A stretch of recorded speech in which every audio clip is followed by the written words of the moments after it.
Hey, what's going on, guys? Kalamazi here. It's going to be my patch 12.1 Demonology Warlock DPS guide, and it will be covering single target talents, AOE talents, rotations for ST and AOE, as well as tier sets, stat weights, and basically anything you need to know to be the best Demonology Warlock you can be in patch 12.1.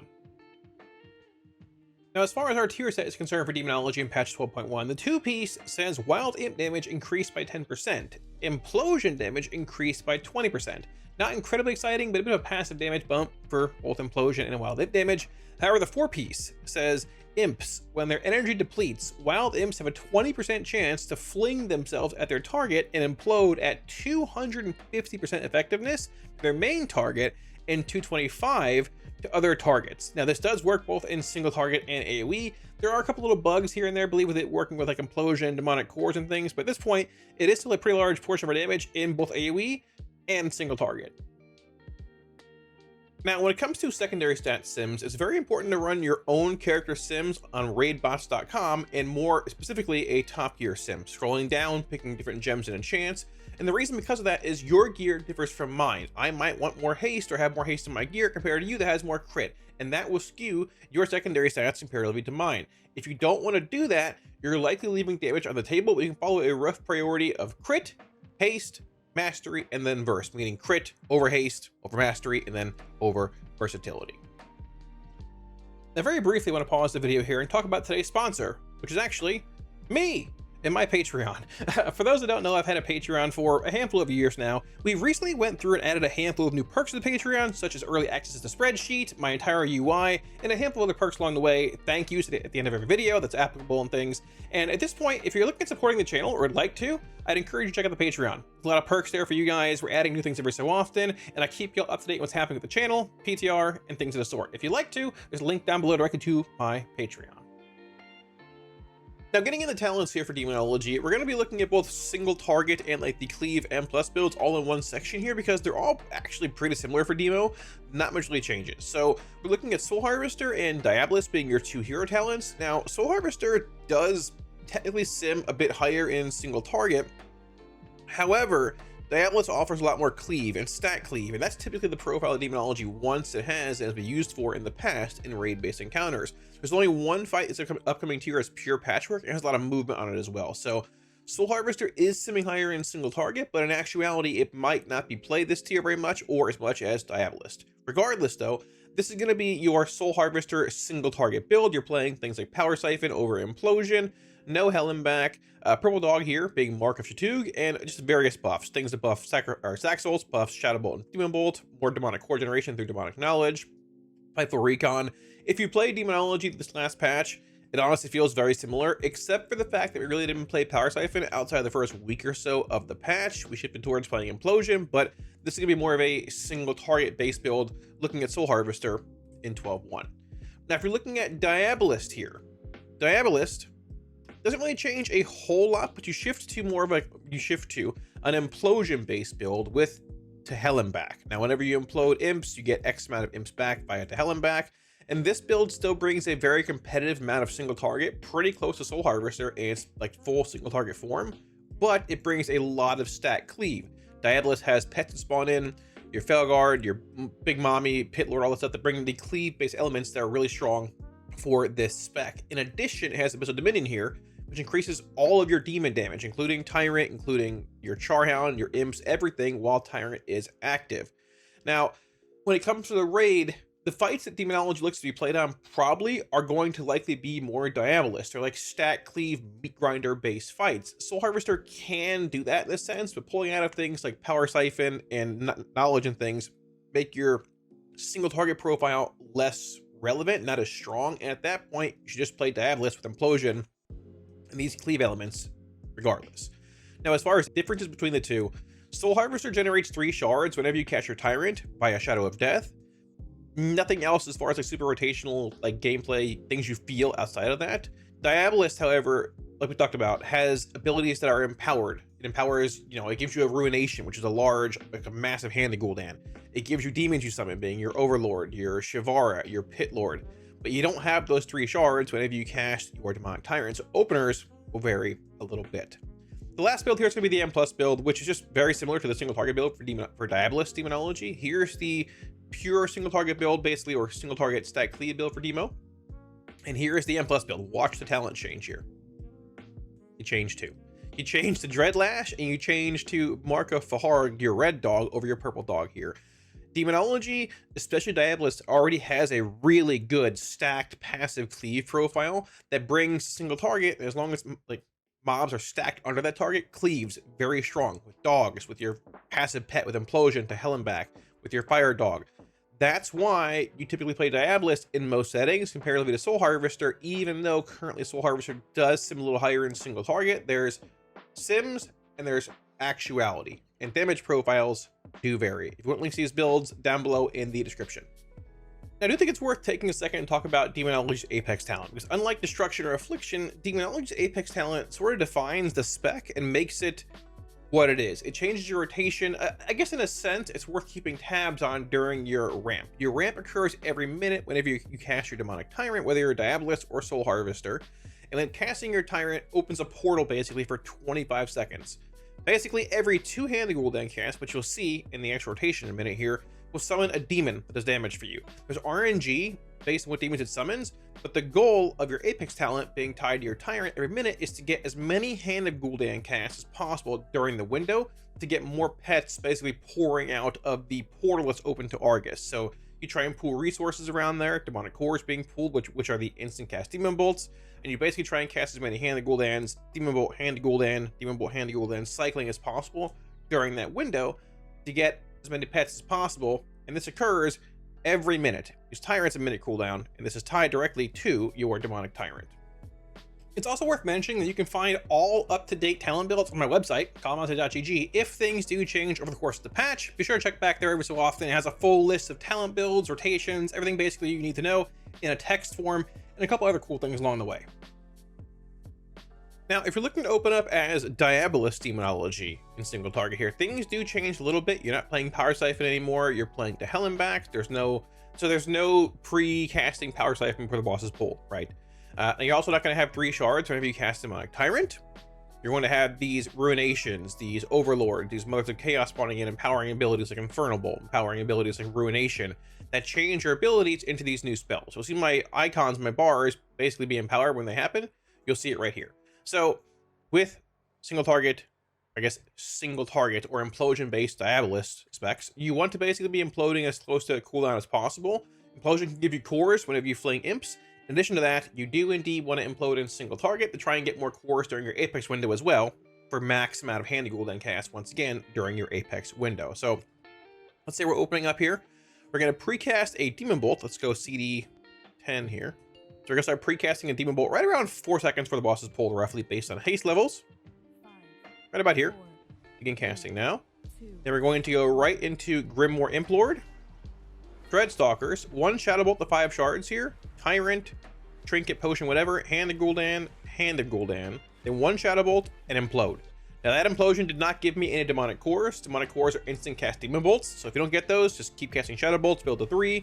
If you get any Demonic Core procs, you can cast a Demon Bolt like right here. There you go. Back to 3, cast handed Gul'dan, cast Dreadstalkers again. There's an empowered Infernal Bolt, so we'll cast that for 3 shards, handed Gul'dan. We'll cast 1 more hand here towards the end, 1 final pet. There you go. You implode. Keep casting handed Gul'dans. There's an empowered Ruination. Demon Bolt, handed Gul'dan. And honestly, this is the maintenance rotation now. You're casting Dreadstalkers on cooldown, 3 shard handed Gul'dans, cast Dogs on CD. I'm going to implode in a few seconds here again as well. You always want to implode with 6 or more imps being active. It'll only implode a max of 6. So if you have 15 imps active, it's only going to implode 6. But you don't want to ever implode when you have less than 6 imps active. So now I know I have Tyrant at about 6 here, so I'm going to pull these Demonic Cores for going in Tyrant. We're going to go cast Dogs here. We're going to Tyrant now. And we're going to go hand, Implode, Infernal Bolt, handed Gul'dan, Demon Bolt, handed Gul'dan, Demon Bolt, Ruination, or handed Gul'dan, handed Gul'dan, handed Gul'dan, Demon Bolt, handed Gul'dan, and this is the cycle, so on and so forth, right? Every minute you Tyrant, every 20 you cast Dogs, you implode basically on cooldown as close as you can to it. You try and squeeze one more pet in here at the end, maybe you can. We just got him off, perfect, that works. And that's the gist of it. These are like your minute ramp windows for Demonology. Not too complicated, pretty easy to play with. And yeah, basically it. Implode. There you go. Okay, when it comes to Demonology's single target opener as Soul Harvester in patch 12, we're going to look at both Soul Harvester and Diabolist openers here in single target. They're not that different really at all. Just Soul Harvester generates 3 shards whenever you cast your Tyrant, and plays Power Siphon over Implosion with Diabolist, being played there, and no 3 shards whenever you Tyrant. Now, Soul Harvester here initially looks like this, so we're going to put up a pull timer essentially. Keep in mind, Power Siphon sacks 2 imps max whenever you hit it. You want to make sure that you have 2 imps active via Inner Demons whenever you hit Siphon, so you get 2 cores back. If only one's active, you're only going to get 1 core back. So we're going to put up a timer here roughly. Let's say the boss is being pulled about 15 seconds. I'm going to watch this part of my CD tracker here. I want to make sure I Siphon when I have 2 outs. So the boss is being pulled right about now. One's going to expire. There's only 1. We're waiting for them to spawn in, so we're going to get it right about now. We're going to Siphon for 2 demonic cores, and we're going to open up by precasting a Shadow Bolt right about now. Then we're going to go Grimoire Implord into Call Dreadstalkers, Tyrant, Trinket Potion, whatever, Hand of Gul'dan, Demon Bolt, Hand of Gul'dan, Demon Bolt, Hand of Gul'dan, Hand of Gul'dan, Demon Bolt. The goal during Demo's Tyrant window, your Apex window, is to cast as many Hand of Gul'dans as possible. Due to whenever you cast a Hand of Gul'dan, you get a stack of your Apex talent. Whenever you can see right here, there's 1 stack, there's 2 stacks right there. Assuming I got 2 stack, it gives me another pet spawning in right there. Whenever you basically cast a Hand of Gul'dan, you get a stack, and the point of it is to just get as many stacks as possible for as many summons as possible. Now, besides that, you're casting Power Siphon on CD to get demonic cores. Don't overcap, you get a max of 4. You're casting Dreadstalkers on CD, basically, and you want to go into every Tyrant pretty much with 4 demonic cores, outside of your opener being only 2 because you can't generate past there. Sort of is what it is. But you want to have as many resources as possible heading into your Tyrant for max potential value, so you have as many Hand of Gul'dan casts as possible. So I'm going to Siphon. Actually, already capped here. I'm not going to Siphon yet. I'm going to cast Dreadstalkers. I'm going to Tyrant here. Hand of Gul'dan, Hand of Gul'dan, Demon Bolt, Hand of Gul'dan, Demon Bolt, Hand of Gul'dan. I'm going to Siphon now, so we have 4 cores again to refresh the stack count. Demon Bolt, Hand of Gul'dan. This is the cycle. You're just trying to fill as many Hand of Gul'dan casts as possible during your Tyrant. At times, you might not have Demon Bolt stacks. That's fine. You can cast Shadow Bolt. They're all the same. Just takes longer. It will mean less Hand of Gul'dan casts over the course of your Tyrant, but that's fine. This is the gist of it. Not much really to it. You ramp every minute, basically, around your Tyrant. Siphon every 30. Cast Dogs on cooldown. And you're going to have Trinket for every other Tyrant. It's a 1.5 or 2 minute cooldown usually, so every Tyrant, it'll be a minute per Tyrant, but every other Tyrant will have a Grimoire Implord in it and a Trinket. Now, when it comes to AOE, Mythic Plus based settings and things for Demonology, obviously, like, packs being pulled and the way you're going to approach a pack varies a bit in keys. Sometimes you're going to have your Dreadstalkers off cooldown, sometimes you're going to be on cooldown, but this is like a general gist of what you want to do when it comes to these AOE scenarios. Now, there are times I'll cast my Grimoire Implord in AOE, there are times I'll just forego doing that for a little bit. He does bring a decent bit of single target, but at the same time, sometimes I want to hold for another pack based on his Singe magic utility. Sort of depends, but regardless, we're going to throw him here and just, give a general gist of you should probably do this, this, and this roughly in a cleave-based scenario. So let's say we're at M+, the tank's running in, rounding the pack up. Usually you'll have a few demonic cores for this, being instant cast Demon Bolts. I don't here. Here's what it is. So running into the pack, it's being rounded up.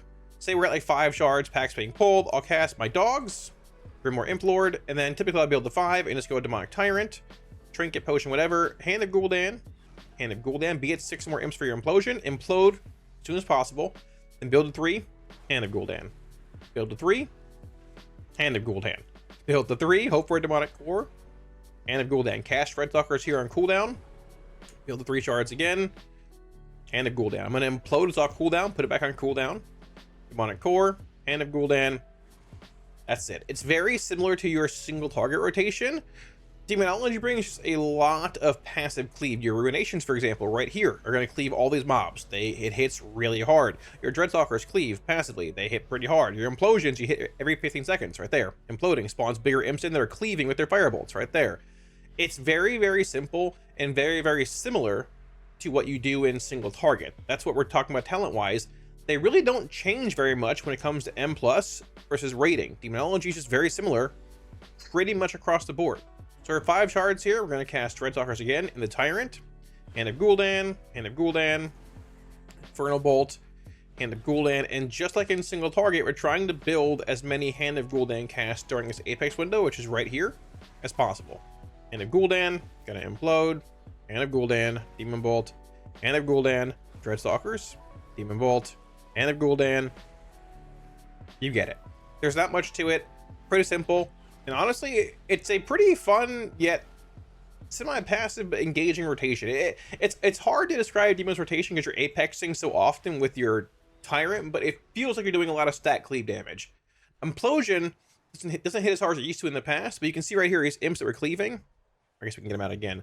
Your imps that you spawn in via to hell and back, they launch AOE, cleave fire bolts in a sense. So we'll implode, and there they go. You see the bolts cleaving there as well. So that's also why it's very important to cast Implosion pretty much on cooldown in AOE, but also they're still relevant in single target because they do more damage than normal imps. So thanks for watching, guys. Wraps it up, and hopefully you enjoyed the video. Hopefully I gave you all a better look and understanding of how Demonology Warlock looks heading into patch 12.1 and the Venomous Abyss. Not a whole lot really changed with Demonology compared to 12.0. It feels like we're doing less damage, but that's just a bit of a tuning issue. Maybe buffs the next few weeks, I'm not sure. But what I am sure of is that I am thankful for y'all and all my supporters on Patreon. Thank y'all for all the support. I greatly appreciate it, guys. All y'all support, whether it's on Patreon or here in general, I wouldn't be able to keep doing what I do for you guys. So thank y'all so much. I really, truly do appreciate it. If you're looking at supporting on Patreon, should be a link up here as well as down below in the video description. Now, if you're looking for the Affliction guide, it should have already come out in the channel. And I think Destro should be the last guide coming out after this. We should have them all out for the patch goes live on the 11th, not the 18th for the raid, but the 11th, or by then, that we're shooting for all the guides to be out. So if you're looking for some of those, check the channel. This should all be there, as well as my website. Should have all text guides for, well, every spec, so on and so forth. All that being said, thanks for watching, guys, and I'll catch you all again soon on stream. Peace.